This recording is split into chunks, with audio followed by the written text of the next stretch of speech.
I know deep up my feelings for you. Watch. Alright, my good people, and welcome back to Reality Latest Gist, your number one channel for reality news on politics and many other cocoa wey dey sup for inside this our nation, Nigeria. And as usual, me don come with breaking news.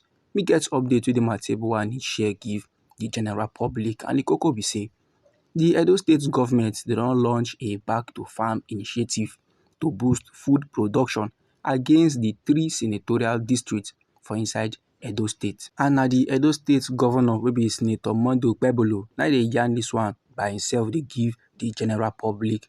And he say the back to farm initiative na an agricultural revolution for inside Edo State.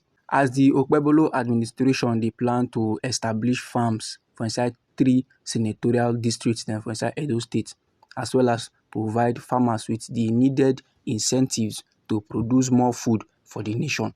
And my good people, mo no forget, say need dey to farm, need dey to cultivate food. You understand? If food now come yafun for inside we nation Nigeria, if food now come brekete for inside Edo State, the cry for hunger go reduce on a massive levels.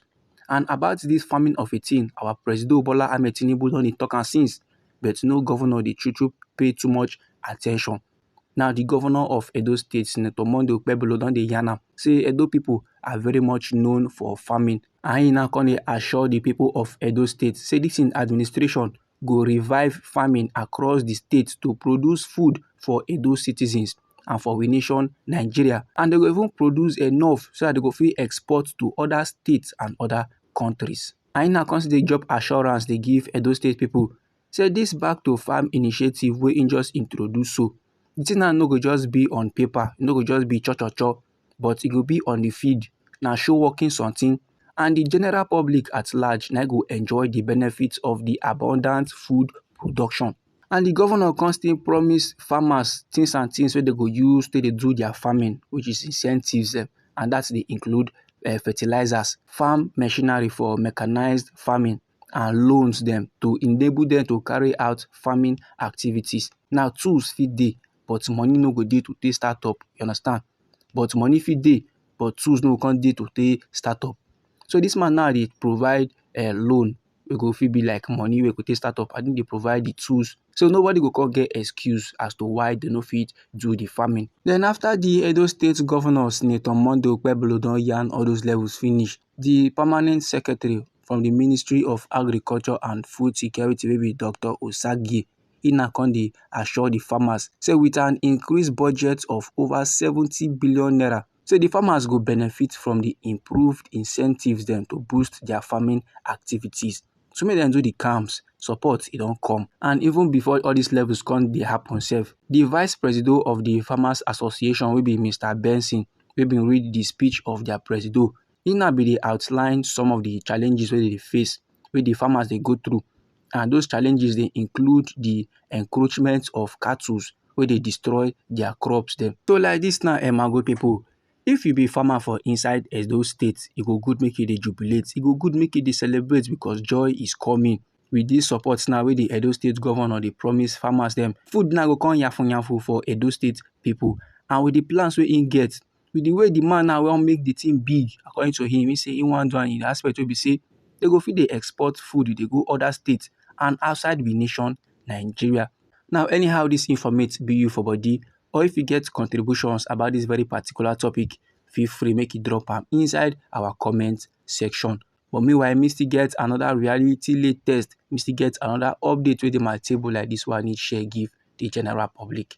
And the cocoa be say the Edo State Deputy Governor will be Honorable Dennis Edausa. In an come say I can yarn about the commitment of this administration will be led by the Edo State Governor Monday Okpebholo, and they are very much committed to protecting the rights and dignity of women and children, as well as securing justice for oppressed citizens and residents for inside Edo State. Now, we know say to make promise now one thing, to keep the promise now another thing.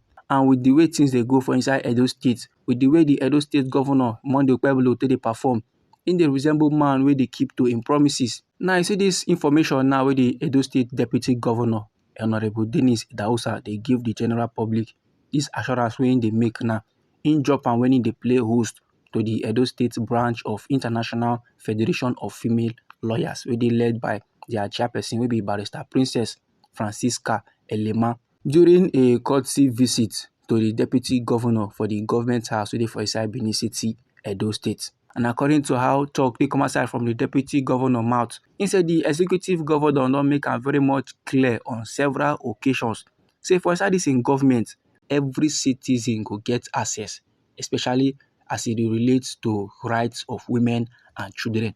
And wetin the governor talk na legit something.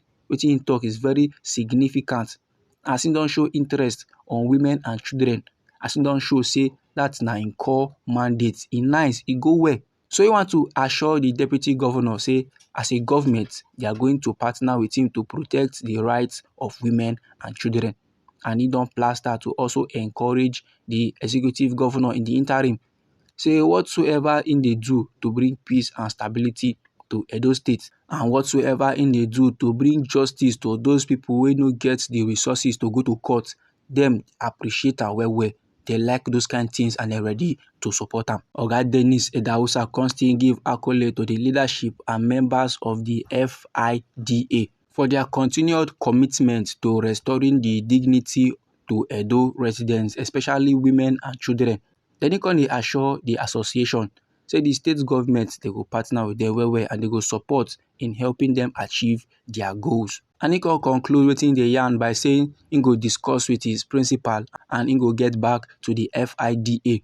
And as according to him, that na why they no go get any other choice other than to partner with them to make sure say justice is served. Then Oga Edawusa can conclude his talk by saying that he go discuss with his principal and he go get back to the FIDA. As according to him, that na why they no go get any other choice than to partner with the FIDA to make sure say justice is last served to all Edo citizens. Then Barrister Elema called a job assurance. So the association, their commitment now to support the Edo State governor, wey be Senator Monday Okpebholo's led administration, to drive development for inside Edo State and to deliver good governance. Now, my good people, more no forget, if this no be the kind of news wey you want to hear about Edo State, if this no be the kind of development wey you want to see for inside Edo State, feel free make you drop am inside our comment section.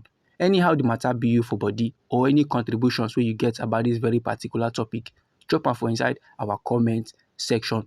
Now we be reality latest gist. Now we dey like giving our reality news on politics and many other cocoa wey dey sup for inside this our green white green country, maybe Nigeria. So if you like this news, if you like this update and you go like to receive more, try make you subscribe to this channel and try make you put on the notification bell so that as we dey bring more news dey come, na go first get the informate and you can even receive am sharp.